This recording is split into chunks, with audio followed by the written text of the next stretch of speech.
Hey you, so I've currently been in the process of doing a real large organizing of my stack. So I just wanted to make this video to find out what others' experience has been if they've done this, and put out the question basically, which is what size coin in general has been the best selling for you. Now that's if you've had a load of other sizes selling on the secondary market or selling to a dealer.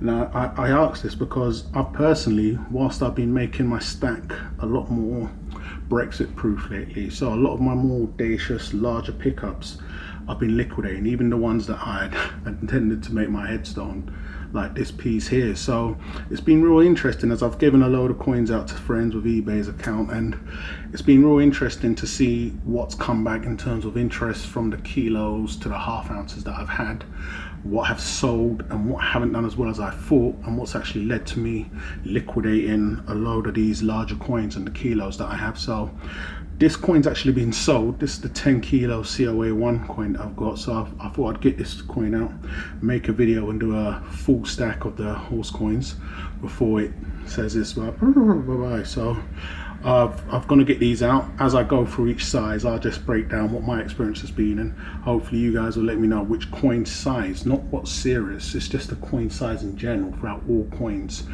have you had best sells with, or what you see personally as the best size for even a strong secondary market sell and a dealer sell. And I'll break down what I've personally come to think is the best size for me and why. So looking at this here, I'll get this big beast. Obviously I've owned this big ass 10 kg coin here. Now selling them from a UK perspective is been very interesting, as it wasn't going to sell on eBay, and I didn't even attempt to put that on there. But a lot of the UK dealers also had no interest in a 10 kg coin, as it's not a coin that does too well here in terms of sales. So I ended up shipping this off to a load of German dealers. It was purchased from a German dealer. Obviously they have the strongest collector market out there. So it was interesting owning this, because I've sold a 10 kg piece before and that went fantastic. Just from the increase in spot, I made a very nice profit. But I was under the impression, as I was told by a dealer once, that owning COA1 I'll be able to ask for a much larger premium, which is the case. But it's been very interesting because a few dealers turned down the offer to even purchase the coin, which did go to show, I mean, COA1 is fantastic and it's great if you have a coin in high demand. If the demand isn't there, you could have COA -1. From what I've personally experienced with this coin, it's not going to make that much of a difference, which was semi-shocking for me. So it is something putting out there if you ever get the opportunity to purchase a coin and it comes with a very low COA number. You I mean, purchasing it with this, you're going to be paying a premium, so it's something to take on board. You may just want to get a normal one. I mean, I did end up selling this for a fantastic price. I made a nice small profit on top, not too large, but it's if would I ever come back and buy a 10 kg coin? Yes, but prices would have to be a lot lower than when I first purchased a load of these, and that was around the £9 sterling mark. So spot would have to be, would need to take a big smacking for me to even look back at the 10 kg coins. But it has been very fun owning these 10 kg coins. These are some of my most audacious pickups, and as you can see, it's definitely something, it's an experience worth anybody trying if they're able to, you know. And I would have loved to have held onto these coins, the 10 kg ones, but I'm now looking at making my stack a lot more Brexit proof, as that nobody knows what tomorrow holds in terms of Brexit. And I took a look at my stack and it was very kilo heavy, and 10 kilo and 5 kilo heavy. So I wanted my stack to be more stronger on the UK secondary market if I did want to sell, and for more UK dealers. So with that in mind, I decided to liquidate a lot of these heavier pieces. I mean, I'm going to be showing the results in the videos in the coming days, and we'll just take it from there. But that's a 10 kg coin and my experience of handling and owning one. The next size was another size that I did pick up a lot of, and that was the kilo coins.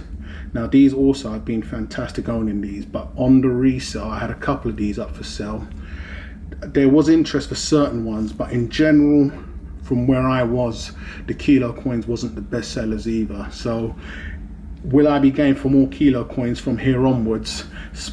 When spot is low, the kilo coins are fantastic because you can get so much for so little as the premiums get lower and lower on the kilo coins. But from my experience of putting proof NBU coins up, it was the least size on the secondary market I got interest from. I had a few dealers that offloaded some of the kilo coins too.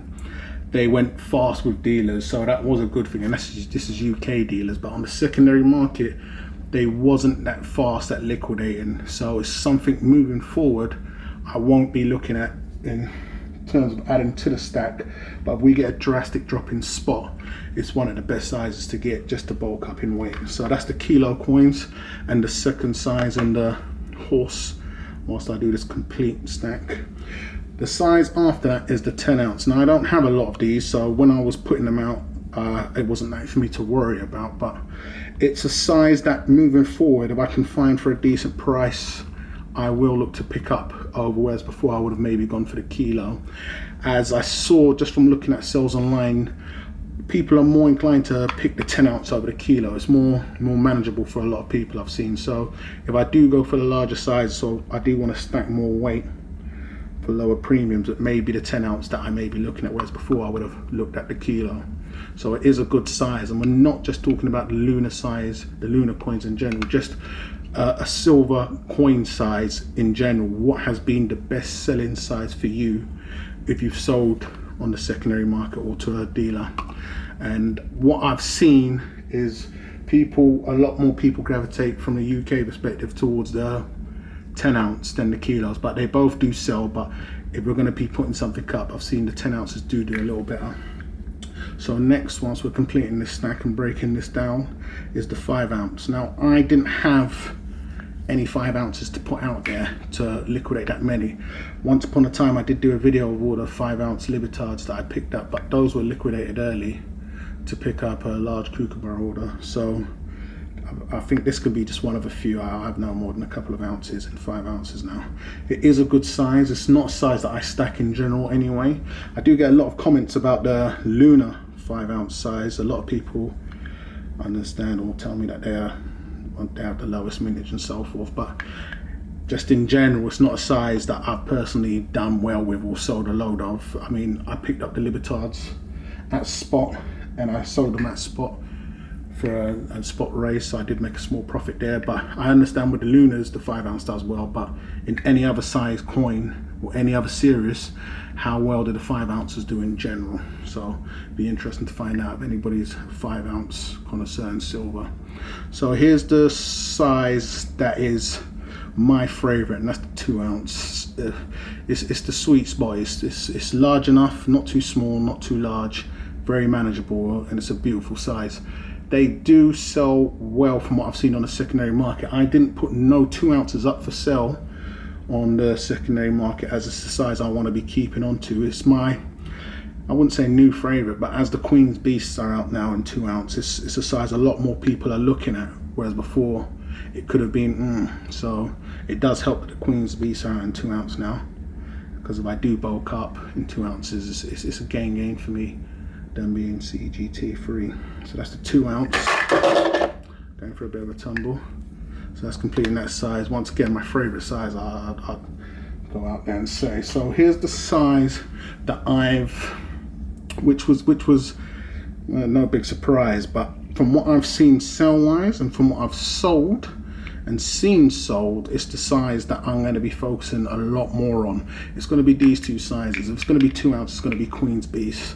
Otherwise, a lot of the pickups I'm going to be looking for just to make my stack more Brexit proof is going to be the 1 ounce. Dealers around the world, it's 1 ounce by default. I've seen that the 1 ounce coins in many series, whether you're selling in bulk or not, seem to do the best. I mean, you are paying an added premium on them, but from making my stack more all-rounded, I've been liquidating a lot of the kilo coins, a lot of the more heavier sizes, and coming straight into this size. It's making me a lot more all-rounded on the secondary market and on with the dealers resale. So it's the 1 ounce that I'm going to be focusing a lot more on, the 1 and the 2 ounce.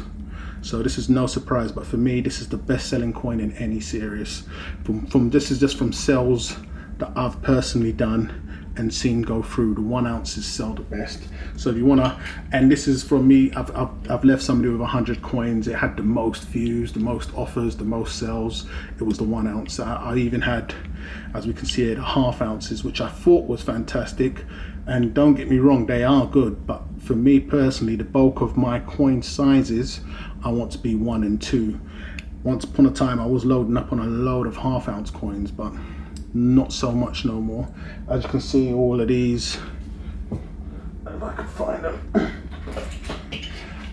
So I do have a box of these half ounces, which I'm in the process of actually liquidating at the moment. I'm trying to broker a deal with a dealer and put them into more 2 ounce and 1 ounce coins. So it's a size. Once again, I had some of these up. They done okay, a few dragons, nothing major, but it was, I wanted the most in demand and the strongest, and these done okay. So this is the half ounce. This is completing the full house, but for me personally, they done, I would say, third best. I mean, like I've said, the 2 ounce Queen's Beast has made the size a lot more popular, so it's getting a lot more attention. Now, I'm not saying these are bad. This is why I want to find out what size everybody else has had best sells with. If you sell a whole range of coins, or have sold or exchanged a whole range of coins. So that was that. So this is the half ounce for completing the full stack. This is the 1 ounce. This is the 2 ounce. It's going to be these two sizes I'd love to focus on, unless a new series comes out and a new size is the one. Currently, right now, my game plan is to get more of these in BU, high demand preferably, not proof, so I'm not getting proof hungry. There we have the 5 ounce, there we have the 10 ounce, there we have the kilo, and underneath we have the big bad 10 kg. So wrapping that up, guys, this is just a video to find out what size coin have you had best sales and experience in dealing with, the most liquid size. So not from a specific series, just the size in general, for best for sales, or what size do you think is best? Personally, I've came across and seen it's been the 1 ounce, and that's where I'm moving from here. So this is the complete stack of the Lunar Horse coins, and 10 kg, saying it's farewell. So hate or love it, guys. Great to know what you guys think. It'd be greatly appreciated if you subscribed. I'll catch you guys on the rebound.